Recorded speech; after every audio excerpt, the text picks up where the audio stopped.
اعوذ باللہ من الشیطان اللعین الرجیم بسم اللہ الرحمن الرحیم وصلی اللہ علی محمد وآل بیتہ الطیبین الطاہرین المعصومین۔ بارگاہ ملکوتی امیر المومنین حرم امیر المومنین علیہ السلام کی جانب سے اردو زبان بولنے والوں کے لیے مخارج حروف کا ایک مختصر تعارف پیش کیا جا رہا ہے۔ عربی حروف کے بنیادی مخارج یعنی حروف کے ادا ہونے کی جگہیں 5 ہیں، جنہیں اصول مخارج بھی کہا جاتا ہے۔ نمبر 1، جوف یعنی خالی جگہ۔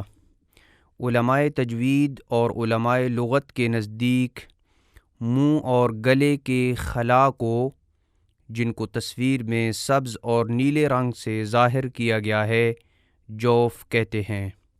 نمبر 2، زبان۔ نمبر 3، ہونٹ۔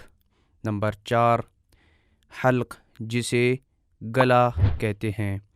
نمبر 5، خیشوم یعنی ناک کا بانسا۔